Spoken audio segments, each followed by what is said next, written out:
The United States leads the Olympics in medal awards and is just about supreme in the sprint races, thanks to men like Tommy Smith and John Carlos. Yesterday, they came in first and third in the 200-meter dash, and then stood on the victory platform with bowed heads, wearing black socks and gloves in a racial protest. Before the Olympics, there was a furor in this country over a threatened boycott by Negro athletes. Then most of them decided that participation in the Olympic would further the cause of civil rights in this country and abroad. The Negro athletes wear buttons reading Olympic Project for Human Rights. There were some boos in the stadium last night.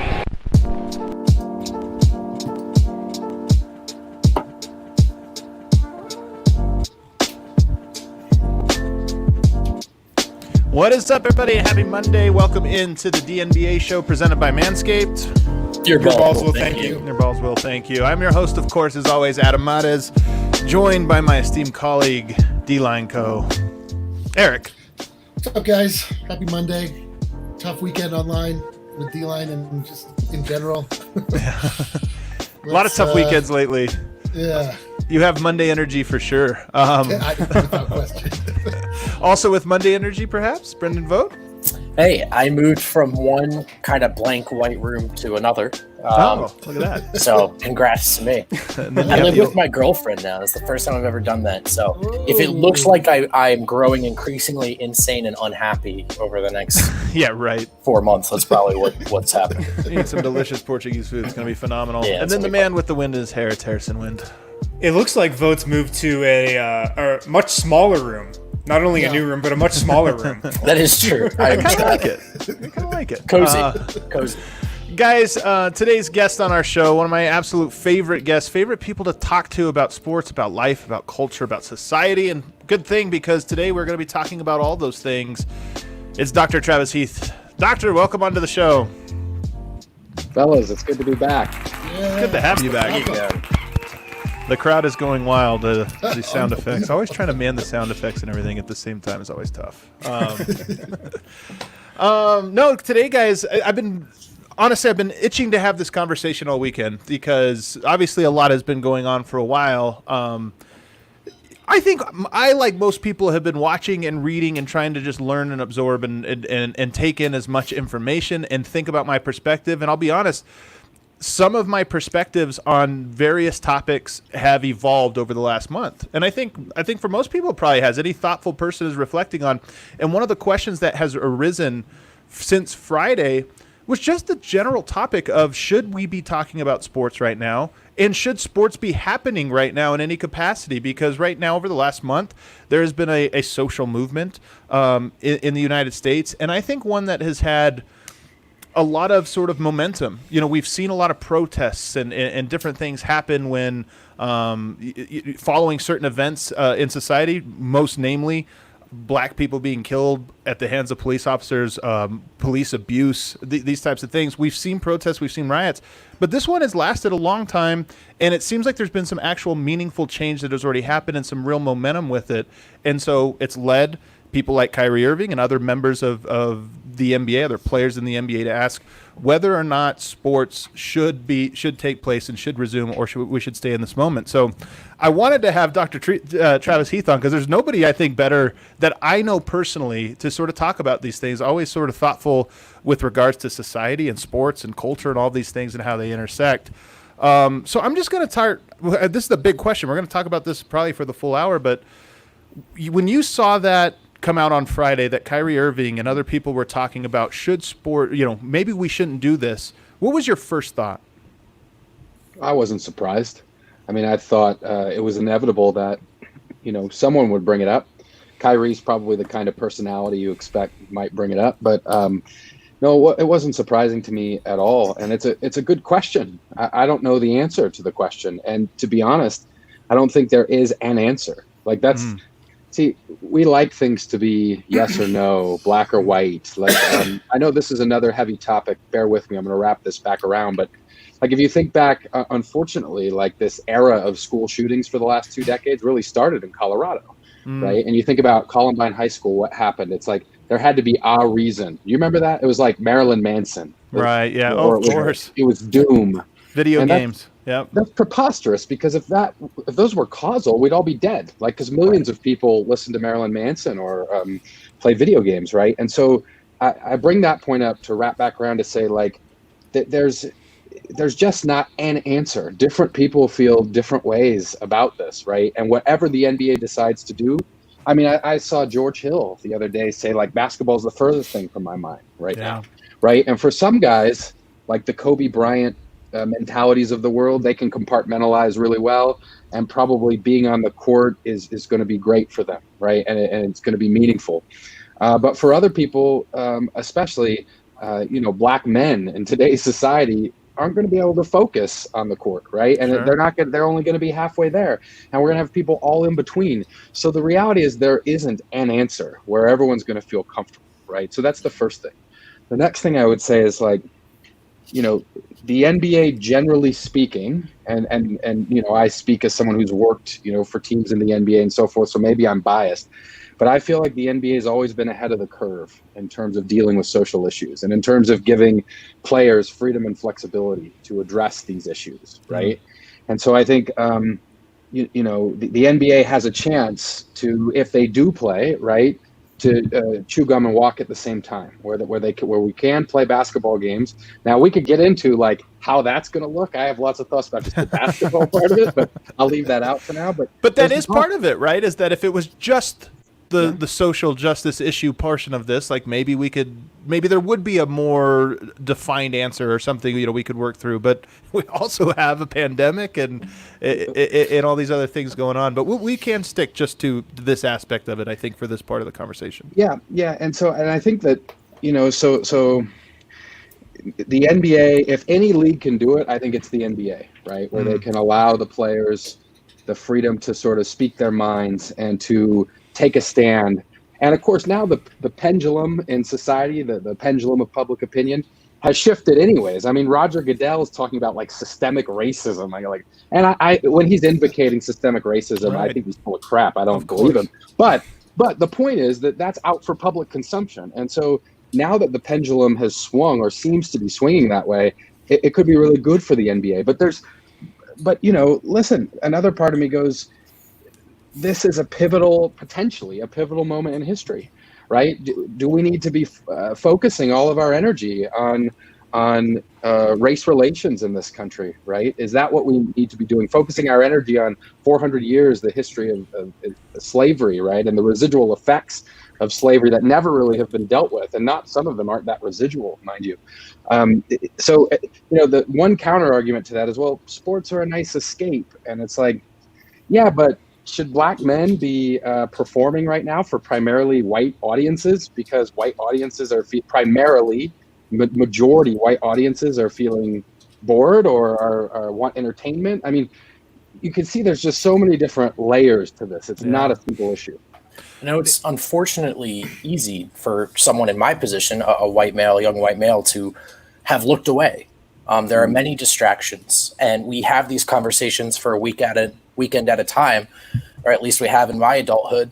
And then the big game's on Monday, and the world keeps turning.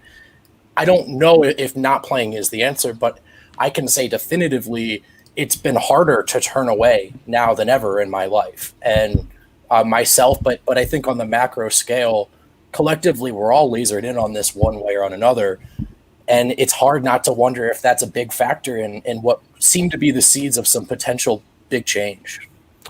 Harrison, I do want to move into, because we talk about sports so much of, one of the phrases I keep hearing is it's a distraction, it's an escape, and this and that. And sports certainly are that in many ways, but I think they're more than that. Sometimes I think we're limiting what sports can be and what it can mean to a society, and I want to talk about that in a bit. But before we do, Harrison, you were on vacation, a much-earned vacation over the weekend, and so we haven't heard from you too much. But when you heard about this on Friday, when you saw the reports coming out, what were some of your first thoughts? I mean, like Travis, or like Dr. Heath was saying. Ooh, nice save. Coach and doctor, those are the two I'll never drop, no matter who it is. Like, my middle school coach is still coach to me. Doctor's got to be doctor. Come on. Yeah. Yeah. No, like Dr. Heath was saying, I can't say I was too surprised because like the NBA, and this is a poor word to use, but it's like the most woke league, and they do handle like social issues better than any other league.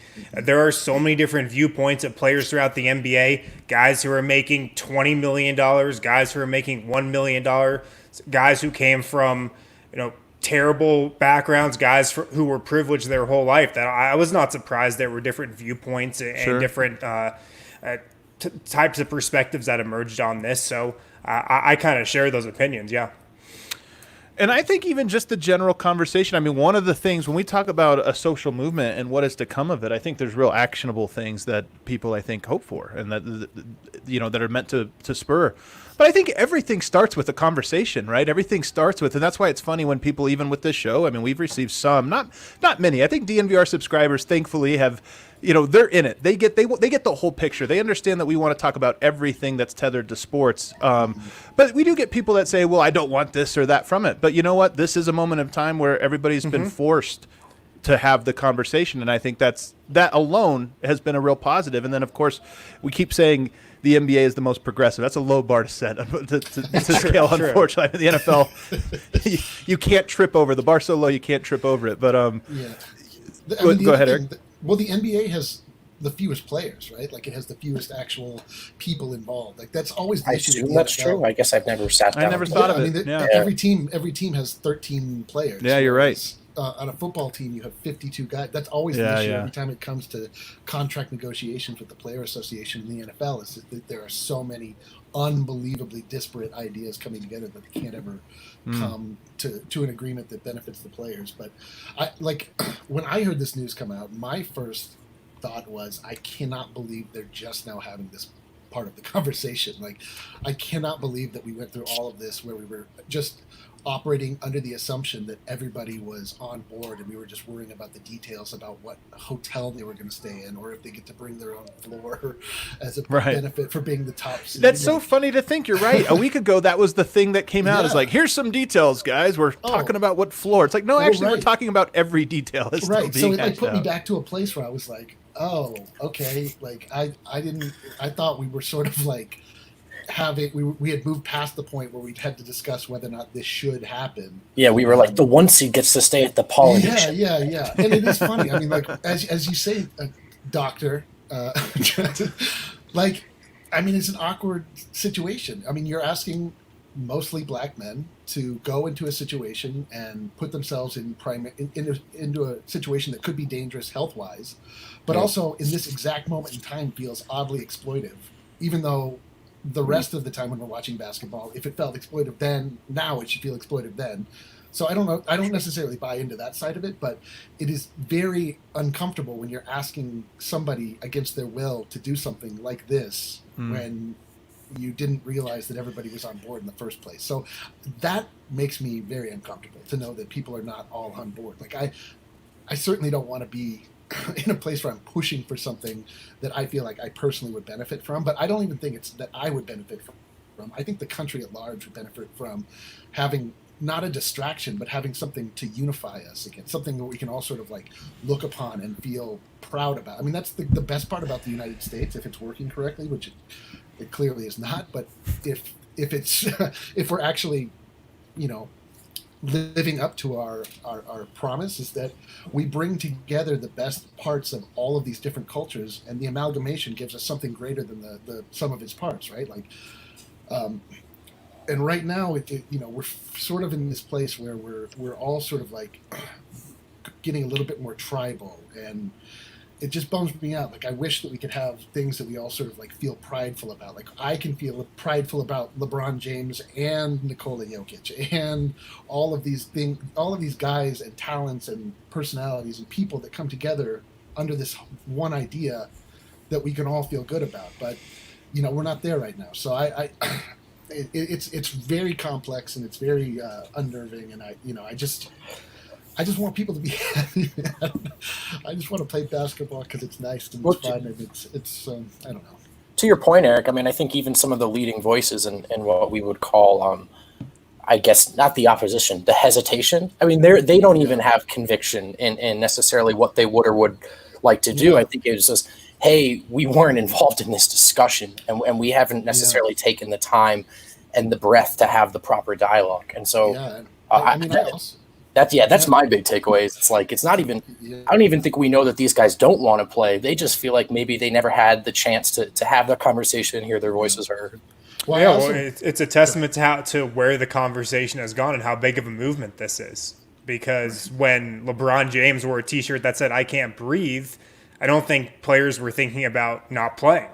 So I think it's just a testament to where we are right now as a country, and also just the involvement of NBA players and the involvement of voices across the board. I mean, Jaylen Brown leading a march in Atlanta, Malcolm Brogdon, all these guys in the league are stepping up big time right now. So. Let me ask this question. This is kind of a broad question, but I want to move it in this direction. And this is so broad you're going to laugh. But so Travis, what role, if you go back through all of human history, what role, if we can narrow it down in broad strokes, what role do sports play in society? Because I wrote about this actually in my when I joined DNVR, I did the big reveal article, and what I wrote about was coming back from Italy. So I was just looking at all these Roman ruins and stuff, and seeing what role sports played, and how many of the great buildings were sports buildings. So I was thinking so much about it was on this trip. Sports are at the heart of every civilization, but from your perspective, what role do they play in a society? Well, I don't know that they've always played the same role in every society. I mean, sports sort of have to evolve with the society, right? But I mean, like Delon was saying, unity can be a part of what sports provide. A distraction can be a part of what sports provide. I mean, I think something in the modern era that's complicated is just the salaries, the sheer amount of money, because, like in the 1980s, when I was a kid, you could and I'm not saying you can't do something kind of like this today, but it was different. You could go to the restaurant below McNichols Arena after the game, and the players and coaches are just eating down there, and you could just hang out down there, right? There was no fences and gates and Hummers and all. I can't fathom that. I really can't. It was a different time, and so and I'm not saying this is anybody's fault, or I'm not necessarily saying it's bad, but I think there's a little bit of a separation now because of just the sheer amount of money that's generated in these industries. And now you have a lot of other factors at play. There's so much money. So when we talk about sports coming back, so many different people have an interest in this, a vested interest in one way or another, right? If you all do as well. Basketball, not that we're having this conversation now, right? So obviously you're diverse enough that you can have other conversations, but it would be nice if there was basketball for your platform, right? Can't go forever without it. That's right. That would be nice. So you have a vested interest. We have these $1 billion TV contracts, right? Yeah. And so there's what makes it challenging now, and I know your question was what do sports mean to a society? But there's all these other things that are tangled up in it now, right? And there are all these other interests. I mean, if I don't know the answer to this, I'm merely speculating. But if there was not these huge television deals, right, and all of this money being thrown around, would Adam Silver be pushing to go back? I don't know. So we could make the unity case and all of that stuff, but there are all these financial interests that are a part of it, and then.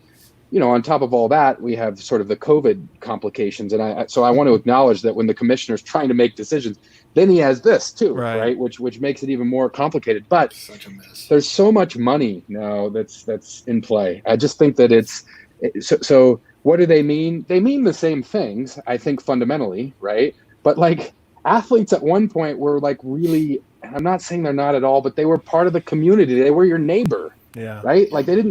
They didn't live in a gated community, and you never saw these dudes. They were a part of your community, and now there's a bit of a separation. They're still figureheads in the community. They're still important in the community. But, how much – I think – I just want to say one other thing on this, which is is this – and I don't know the answer, but is this hiatus from sports teaching some people that, we don't really need sports? Or is that how they're feeling? I'm not. You're probably not.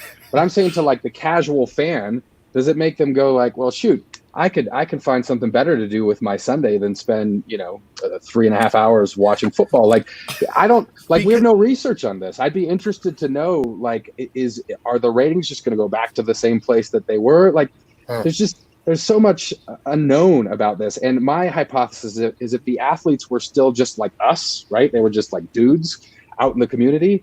Like, there might be a stronger pull to stay connected. But I don't know. Maybe I could be wrong. I hope I'm wrong. I hope that, like, when it comes back, the ratings are strong and it's as good as it's ever been. But I'm just saying these are all things we don't know. I've always said, this has been a line I've gone to for years now as I've been doing this, and I truly believe it. The arena, this pro sports arena in a city, is the only place left, the last place left, where all walks of life come together and cheer on the exact same thing. There's no more, even churches and everything else, they're very segmented. They're very, denominations or this or that.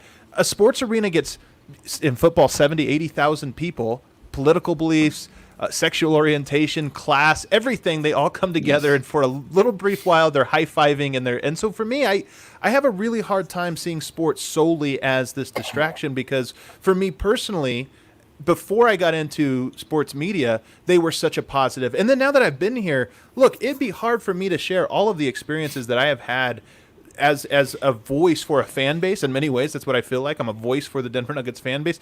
I couldn't. Eric says no. Just let me run with this for a moment. Either way, I can't separate all of the positive things that have come from that and say, no, this is just a distraction, because there's been too many positive, too many great moments that have come from it. And that, so to me, I completely understand the question, and you're right that I wonder what the casual fan thinks. Well, first of all, people have been trapped in their homes. I can't imagine they've been like more entertained or thoughtful or reflective than I think people are just going crazy inside their houses. But to me, sports have always been a positive, so I have such a hard time seeing them not be that.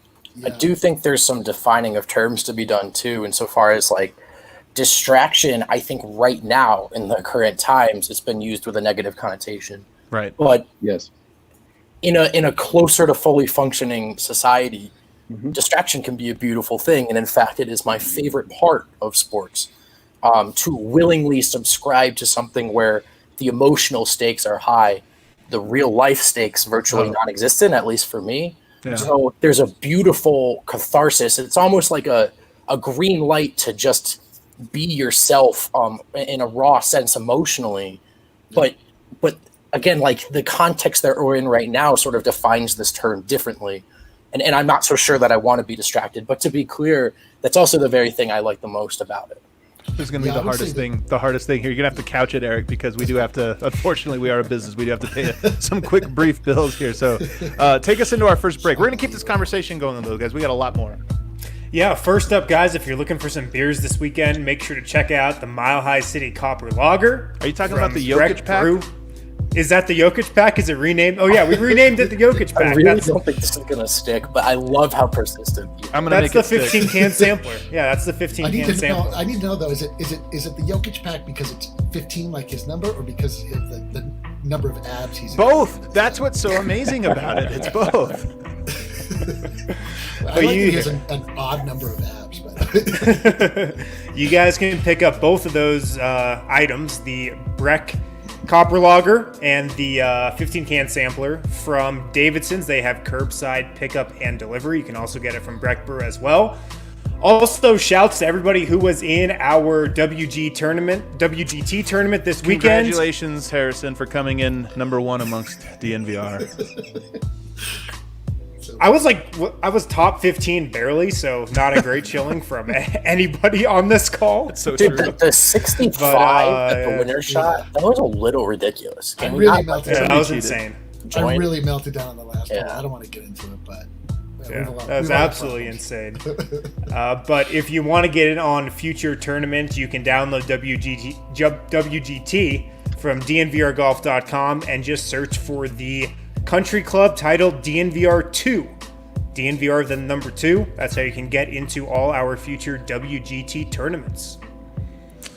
Good stuff. All right, Eric, before we went to this break here very abruptly, you seemed like you had, very naturally, I should say, I was just going to say about the role of sports in society. Like, there's something to the fact that sports have existed in every form of society that we've uncovered. That if you go to ancient Mayan temples, they have a ring affixed to the side of like a weird little I believe you're talking about the ancient game of poke to poke.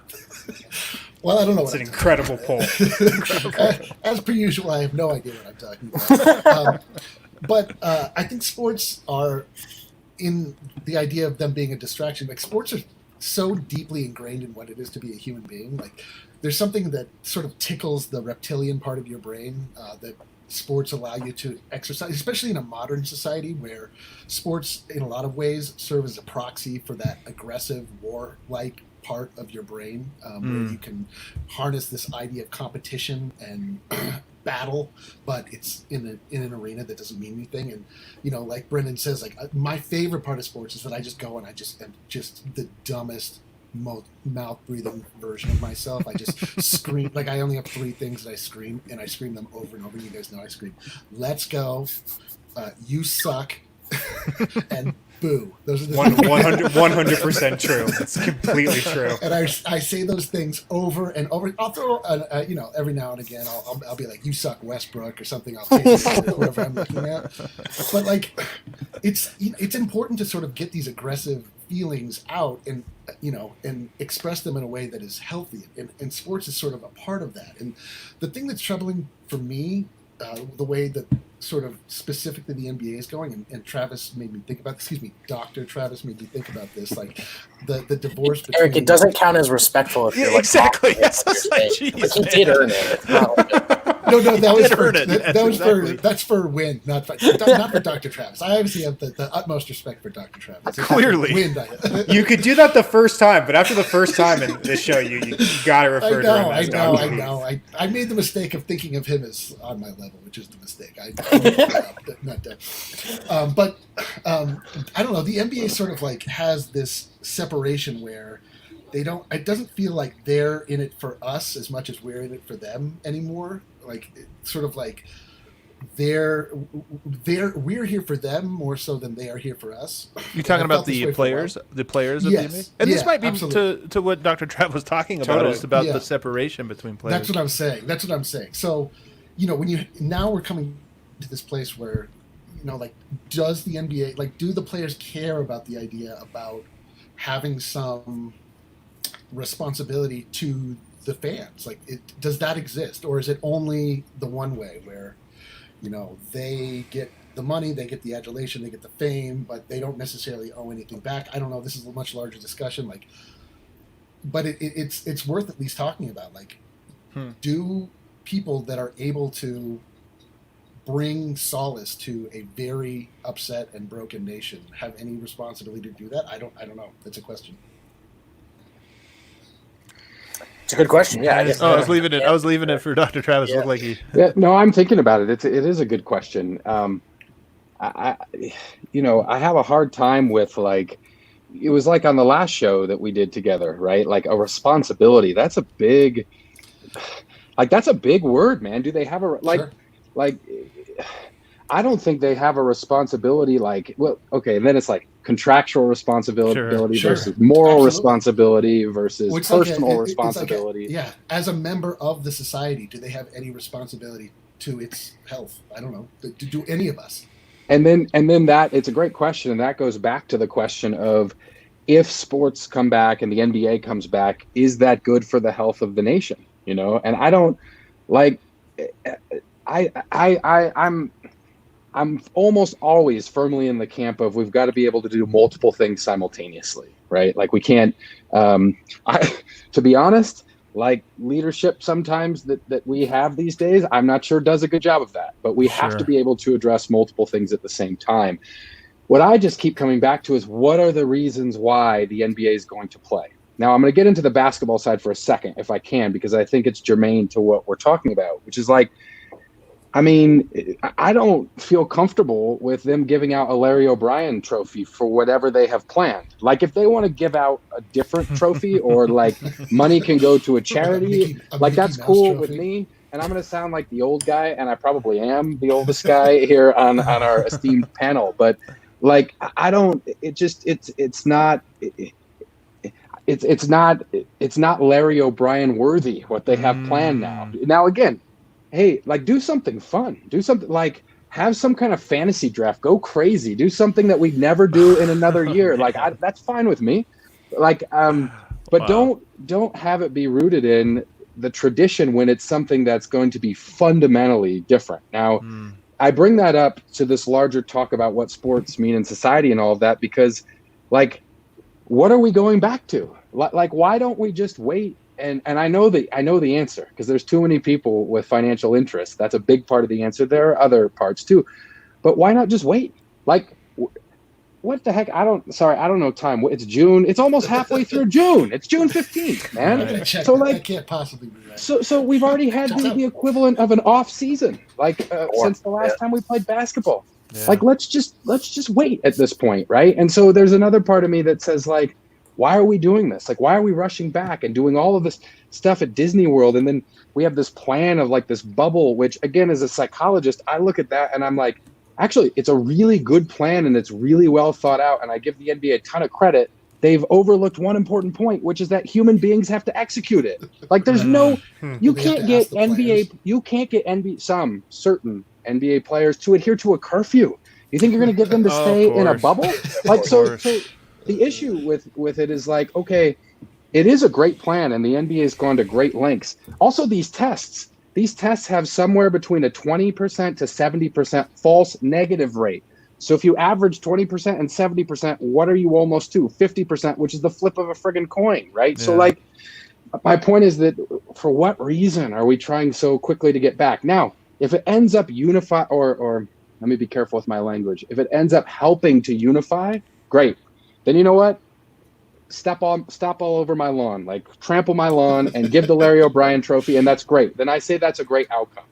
But I just have concerns about, like, all of these moving parts and what are the motivations? Why are we doing this? And I think you just kind of, like, cast some dust on, like, the outline of the shadow of what we're talking about here. This might be like Kyrie's sort of point. There is an answer to why are we doing this, and it's the money and it's the TV deals. And so if that's our answer, if we can boil it all the way down to that, then yeah, isn't there a ton of validity to any sort of objection to playing right now? I think people think so often of power in a society as a tower, like this, like there's somebody at the top of it and everybody at the bottom or whatever, but it's really a web. And the reason I say this is because we're talking about pushing the league back, and you asked Dr. Travis, why would we push it back? The Athletic lost 8% of their staff. Restaurants all over Denver have closed and will never open up again. Sports bars all over the country closed, will never open up again. You've got the Denver Post has already furloughed a bunch of writers and let go others. We saw Vox Media has cut almost all of their staff at their corporate offices. We're only 3.5 months into this, pushing things back another 5-6 months. And I'm not saying, look, what's right is right. And in the civil rights movement, a lot of people had to sacrifice a lot of things in order to move society forward. So I'm not trying to say this definitively answers the question.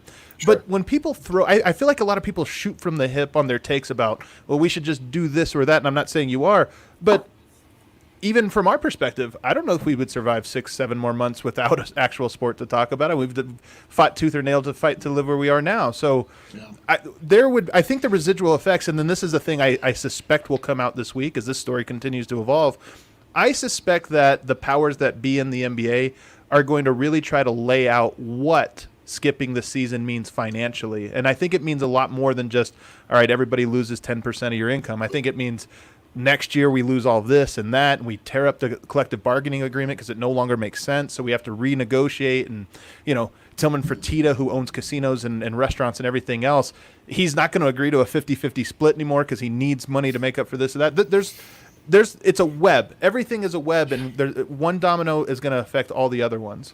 Yeah, it's so true. I mean, like when you boil it down to just the concept of money, we're bringing it back from money. It's like, that sounds like there's a guy putting a bunch of bills into his wallet and walking away, like, cackling. But it's like, really, it's money as in the lubrication that society, the machine of society, is built upon. And we've just hit this monumental stop, like, that we've never seen before, where just things have just stopped happening. And like I am most certainly not for the idea that we just bring something back. We pretend it never left in the first place. It returns us to the status quo, as people are saying. But I am for the idea of bringing back normalcy, in that we all have lives, and we all, like you have small things that you worry about on a day-to-day basis, and you have things that even when you have like a sole focus, like it's good to have rich lives with different things that you're looking at and things that entertain you that seem like they're not a big deal. I mean, the toughest part for me in all of this is the health concerns, because that is the part that is, you can't really just gloss over and be like, come on guys, just do it. Like if we only had the civil unrest happening, you could be like, yo, like look at the clip that we started the show off with. Like if you really Tommy Smith and John Carlos, if you really want to have that is one of the most iconic moments of the civil rights movement, in that you took an event and you sort of turned the focus at the highest moment to make people think about something else. But all the while, I don't know. It's just such a complicated. There's just everything is just so unbelievably complicated. It's really haunting to watch that clip, because we of course know it as students. This is before our time, and we know it as this triumphant moment. And then you watch the clip and you hear him getting booed off of the podium, and it's like, totally. That's right. This came with an enormous amount of sacrifice and struggle. It's a victory now, but it wasn't at the time. It was a piece of a victory. Yeah, the heroes of these photographs are almost always being looked at in a different light at the time, right? Oh, I don't know why. Almost, definitely. If they do play, and I'll ask you this one, Doc. If they do play, how can it be a positive? Is there some positive that can come out of this? Because that's the other side of the argument here. Well, of course, there can be a positive, right? I think the challenge is, and forgive me because I'm going to wax philosophical for a minute. So, that's why you're here. Please do. Okay. Yeah. I know. I already saw one of my students is here in the chat and all of that, so he's probably going to leave now. He's going to be like, "Shoot, I've heard enough of this kind of BS in class." But like, we so often seem to, and I get it, I get why, but we so often seem to want to filter something through either an optimistic frame or a pessimistic frame, as though it has to be one or the other. And that drives me insane, because most things are not. Most things are not inherently optimistic or pessimistic. Like, they are somewhere in between there. And like, part of what this is revealing about our society, American society, is that, one, we don't deal well with death. We don't talk about death. We are really poor in terms of dealing with death. We don't know how to address it. And that's problematic, right? And maybe one gift is now we get better at doing that. We'll see. Another thing that we're learning about society is that people it's like you're either optimist or pessimist, which is, it's ridiculous. It's like, no, let me survey the landist. And then and people will use the term realist. I don't like that because that's loaded too, right? So it's just, I'll sort of look at the land and the lay of the land, and I'll see. And I'm not inherently optimistic or pessimistic. I can sit with some of the challenges that are involved, right? Like let me tell you, put it this way, get back to your more pointed to your question, which is like, I can see a scenario where the NBA tries this thing in Orlando and it doesn't go well. Right. And there are enough players that we just saw, like the military. I read an article this morning, like the initial test 2 weeks ago, 4 people tested positive, and 2 weeks later, 42. So like, it's very possible that something like that could happen, and then they have to shut it down. But see, to me, that's okay. Like if that happens, okay. Like I can accept that. And then I can also accept that we have to do what's right in that moment. But that doesn't mean I'm a pessimist. It just means I can accept that something negative might come of this. I can also accept something positive might. So what does that make me? It just makes me someone who sort of looks at, it makes me a person, right? And like, but I feel like we get sort of pigeonholed into having to be one or the other. So absolutely something positive could come from it. And you know what, Adam, Dr. Adam, the season could start. And I could revise. I always tell my students, I revise, I reserve the right to be wrong, and I reserve the right to revise my opinion. And so, you know what? This season could start, and it might be great. And then I might go, this is better than I thought. You know what? I'm glad they're giving out the Larry O'Brien. Like, it could be amazing. And I acknowledge that could happen. I also acknowledge that, we could start this and it wouldn't finish. And so, like, in this country, and I'm just going to speak for our country. This might be true other places, but I'm an American. This is where I was born. I'll speak for this country. Well, I'll speak for this country. I'll speak for my at this point, dude, if you want to. Which is that. Well, at this point, it's a low damn bar for who gets to speak for the country. So I'll take it. Sure.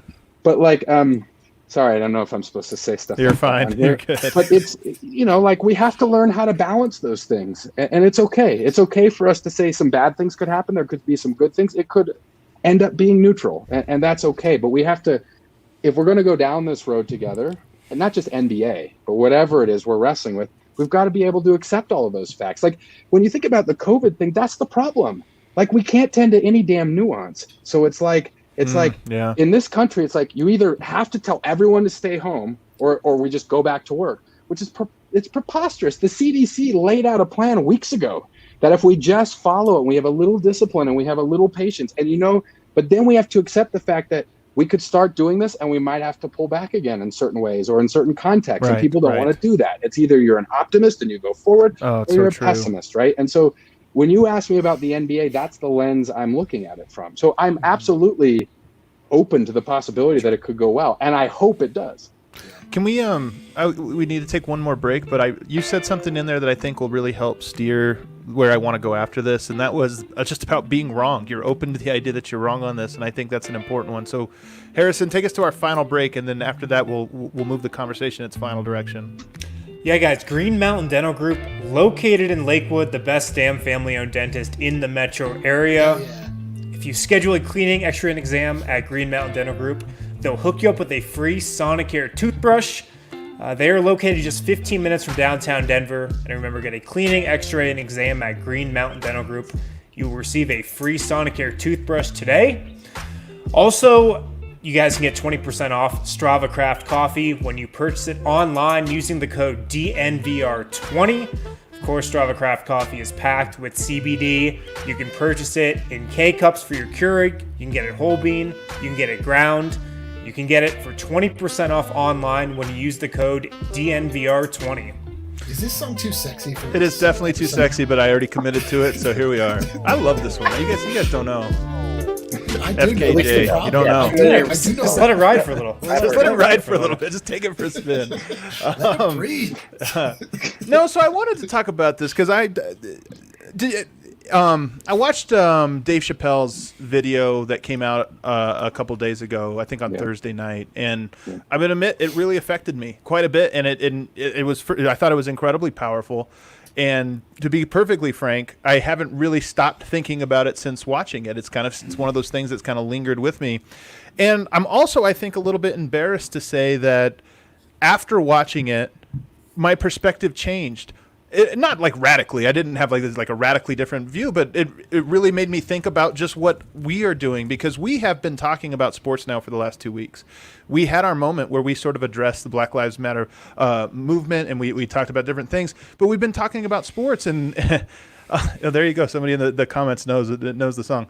But we of course. But it's made me really stop to pause and think about it, and it just hit me with a whole new gravity. And the reason I bring this up is because my whole life is about being okay with being wrong. We joke about this with Vote, but we're both philosophy majors. The nature of philosophy, the people that are drawn to study philosophy are the people that are just like, these things that don't have answers, let's try to find the answer. And you're just always wrong, and you just keep thinking about the between philosophy and sports writing, we've really committed to being wrong all the time. Just always wrong. We're just always wrong. Can I preface all my Nuggets takes with I reserve the right to be wrong? Can I do that from now on? But I do think it's important more this is really when I talk about the Chappelle thing, and when I've really been reflecting on it over the last 5 days or whatever, this is where there's ways for us to talk about them. I mean, sports intersect culture all the time, and in this moment they absolutely intersect. If somebody were to say right now, stick to sports, I'd say I am. This is sports we're talking about. It just so happens to also be life. But I think it's important for people to be wrong, and this is one thing that I do fear right now, is that people are very uncomfortable to say things. I know I have been, because I don't want to be wrong. I might have said something 8 days ago that I don't feel anymore, and it's not radical. I don't have a radically different belief, but my opinion can change and can evolve, and I think that that is a big part of what this movement means to me right now, is this like re-examining my own perspective on society and on things. Anyway, I just throw that out there. No, Adam, I like that you said that. It was interesting because when you first started talking on this topic a minute or two ago, you used the word embarrassed. And when I heard embarrassed, I was like, shame on us, not us on the panel, but shame on our culture. Right. Like how we need to interrogate that and ask, how is it that we've created an environment that someone changes their perspective and they feel embarrassed like that? We should celebrate that. Like, this is what that should be like. That's what being a human is. Let me say I'm embarrassed of myself to myself, though, in this one way, and that sometimes when you hear a perspective from somebody, you think like, why didn't I see that before? And like, look, again, this is just part of being human. I forgive myself for it. But at the same time, I'm still embarrassed for it, because I'm like, now I see it, and I don't know why I didn't see it before. That's what I mean. Adam, but that's what being a person is. Yeah. Like, we see all of these things later. It's to use the sports, analogy. It's the Monday morning quarterbacking thing, right? You have this after the fact. It's so easy to see, and like for me, I mean, my identity is always an interesting identity. Having a father who was of mixed race, Black, Brazilian, Indigenous, and European, and a mother who was of European descent, my body's always felt like it's a war between the oppressed and the oppressor, and that's always a difficult, I don't know, always difficult, but complicated identity. It's a particularly complicated identity to have perhaps in this time, but I think that identity has contributed to me being able to sit with these tensions and wrestle with these kinds of tensions in a way that's just feels natural to me, right? And so, like, when I think about the point our country's at now, the part of what gives me hope is that I've had conversations with people who believe very differently about certain things than me in the world, and they're listening. And these are people that maybe wouldn't have listened so much in the past, right? But they're listening.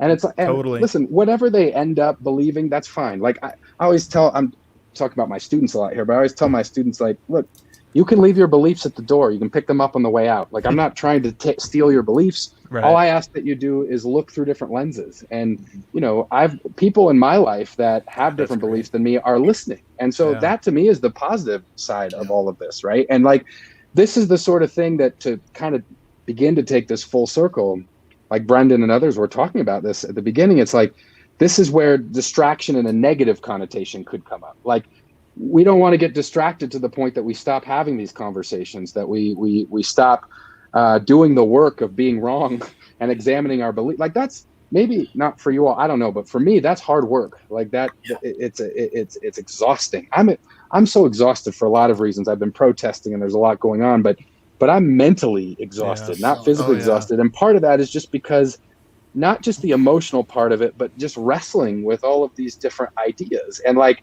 so if sports came back, it would be lovely, because it would relax my mind perhaps for a little bit, and I would like that. But then we also, I think, and this is my opinion, others can disagree, but we have to commit to going back into these spaces that are difficult that challenge us, where we're probably going to find out that we're wrong about certain things, Can I just jump off of this again? I know I keep butting in here, but you mentioned about being mentally exhausted and sports taking your mind off, but I just want to present the other perspective of this, and it's something I think about a lot. We just watched the Michael Jordan doc. He lived in exhaustion.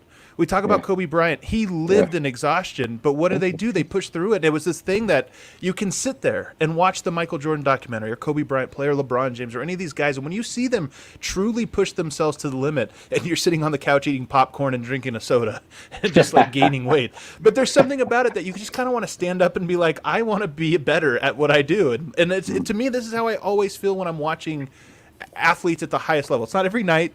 Sometimes you're watching the Nuggets lose by 20 to the Hawks, and you're just like, okay, I'm not inspired tonight or whatever. But definitely going to have some chips and Coke tonight. Exactly. But there's so many times when I'm watching sports that it elevates. And for me, I fully understand, and I think maybe I'm the exception in this one way, but sports are just such an overwhelmingly positive thing in my life, a positive force in my life. And maybe again, because I'm that philosopher, that person that likes to ask these questions, it's unique that I watch it through this lens. But I don't think so. I think most people, whether they know it or not, are getting this out of it. That's the nutrients inside the seeds. Yeah, that's the thing. Is it's like whether or not they acknowledge it is not really the issue. It's that people, it's have the unexamined life all the time. It's just they benefit from it without really even knowing why. And it's again just the mixing of all of these different walks of life that have just like there's nothing quite like going into a bar and there's a game on the DNVR bar if you'd like, and your team scores and you don't know a guy and you hug him, right? Slap him a high five, and it's like awesome, and you just feel like this true sense of community, like this true like. My favorite part of being in a stadium and being part of a big dumb crowd is like being one organism and just sort of like all collectively like bringing our will to the court and affecting the outcome, whether it or not it's true. Like it just there's something about it. It's like being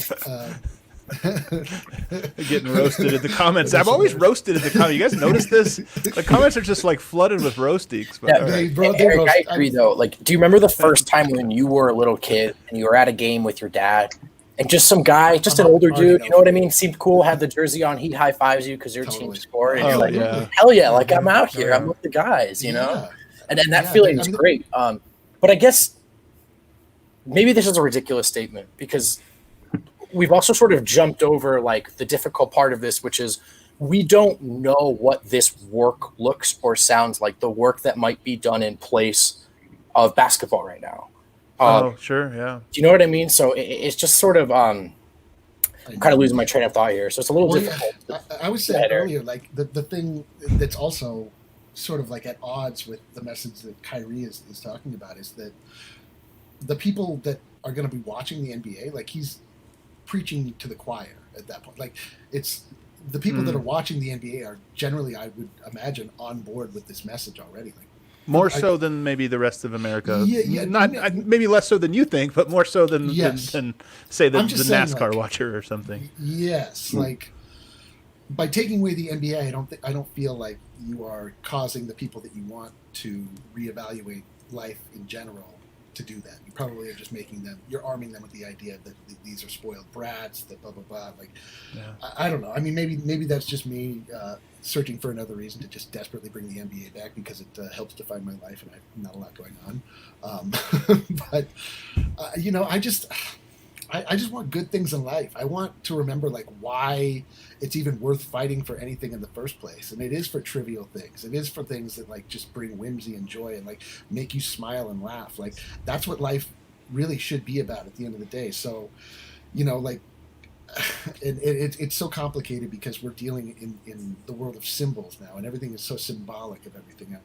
So, I'm going to interrupt you just to put this comment up here because I've never seen this person before. So, first of all, welcome to the show. We're so thankful for you to be here. But I love that the first time in my life I've mentioned NASCAR. And then we get a new commenter to pop in and be like, hold on.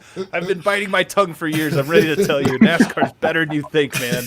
We just got rid of the Confederate flag, which honestly, and actually maybe that brings me around to this, which I know we're about here to wrap up. But and no steps today, guys. We'll resume steps tomorrow.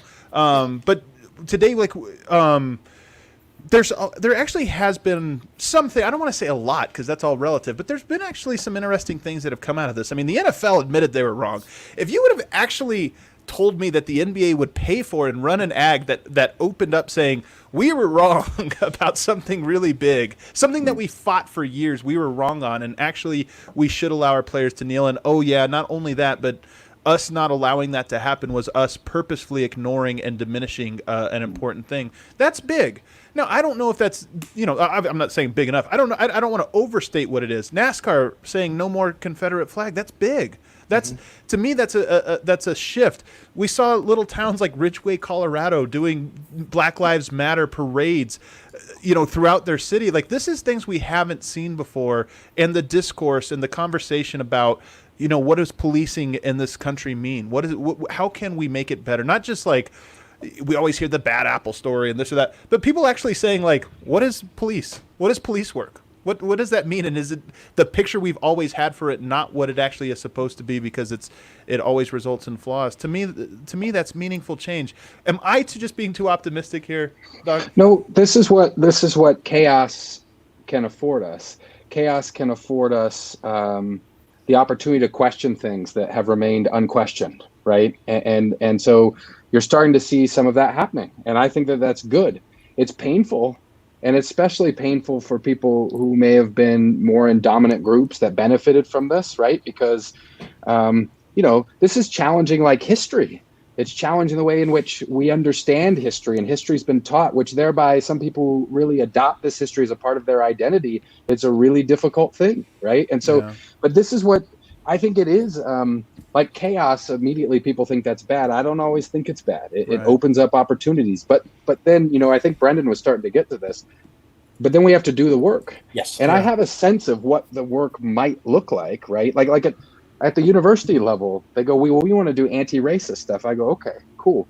Do you know what that means? That means we have to interrogate our admissions procedures. We have to interrogate letter grades. We have to interrogate all the work we come up with, how we distribute it. We have to interrogate our salary structure, our hierarchies. Like, I'm your guy if you want to do that. Like, I'm there. But like, do you really want to do that? So like you said, Adam, the NFL released the statement, and that is of significance. It does show the pendulum of public opinion shifting. But now we step into these next steps, which is actually doing the work, right? And then creating these new systems, which can be done. With policing, we know how to do this. It's not that this is what makes it so disheartening, is because there are models to do this. There's research around it. We can do it. There just hasn't been the will, right? And so then in every other aspect of life, it's not just policing, right? Because policing is a smaller system inside our larger system. Right. So are we willing then to start interrogating these systems and do the work? That's the question, and I don't think we know the answer yet. The cynical part of me goes, nah, we don't have the stomach or the stamina. But then, Adam, like you were bringing up some of these things that make me hopeful and go, well, maybe this is the time we start to do some of that. Maybe this is that moment in history. It's bad business to be bad now, and that's a good step. But the next step is, do we want to be good or bad? Can we remove the business from this? And that takes a lot of work. And just to wrap it up really quickly, I don't know if that's where you're headed with the music. But sure. That's like I'm playing the music to get you up the stage. Maybe it's ridiculous, sappy nothing, but like whatever those feelings you're describing inside the arena, what work can we do to make sure people can access that outside of the arena, particularly black people, right? Jokic hits a game winner, you get a high five from a white dude, that's sick, you're Nuggets fans, but can you walk out of that arena knowing these people stand with you, knowing you don't have to fear them or the police, right? Or these people stand with you. Can we bring some of these, that immediate like sense of togetherness you feel? Can we get that outside of the arena? Maybe to do that, we have to forget about the arena for a little bit. Maybe I just said a whole bunch of nothing out of it. I think we had a really really good conversation here, and it's incomplete, and we knew that within an hour this conversation would be incomplete, but I'm glad that we were able to get to it nonetheless. I want to, as I close here, I always get the final word because I host the show, but I did want to bring up one thing that has sort of bugged me throughout this whole last several weeks, and that was, I don't want to come to his defense necessarily I just want to explain, but Michael Porter Jr. early in this thing came out and had a statement where he said, pray for, as Christians, we pray for everybody, including the cops on here. And he was booed off of Twitter, resoundfully booed. And it's really kind of bothered me in this one way. I understand the timing of it. Always understood it. The moment he put it out, I actually texted you, Doc, and said, like, what do you think of this? And we had a conversation, but I knew he was going to get booed. He knew that people were not going to enjoy it. But the reason it bothers me is because we've had a lot of discourse here, and I understand the anger. I understand the rioting. I understand all of these things as a sort of result of what's happening, and my focus is on the injustices, not on obviously the responses to those. But I thought that Michael Porter's statement is one that I think is important in this discourse. It's not to say it's the right perspective or the wrong one or whatever, but it was a message, in my perspective, of hope. It's actually the basis of Christianity. It's actually the entire foundation of it, is that you're supposed to love your neighbors yourself. In the Bible, when Jesus says this is the most important of all of his commandments, he actually comes up with his own word, agape, which is a whole different type of love that he's basically using to say this is a very specific type. That's how important and foundational it was.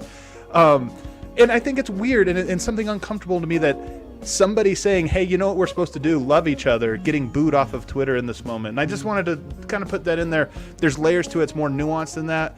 But to me, it's actually I'm not a Christian myself, but it's the one piece of Christianity that sticks with me the most. This idea that actually that is the most important thing in all of life, is to look at everybody, the least people of society, and to love them. And so I just wanted to mention that because it kind of stuck with me that it it has not been invited into this discourse. But Dr. Travis, thank you so much for coming on and having this conversation with us. I really appreciate it.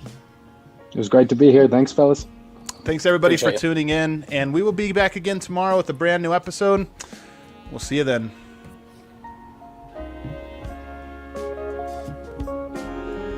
That's a great musician. Ranglin. Ernest Ranglin.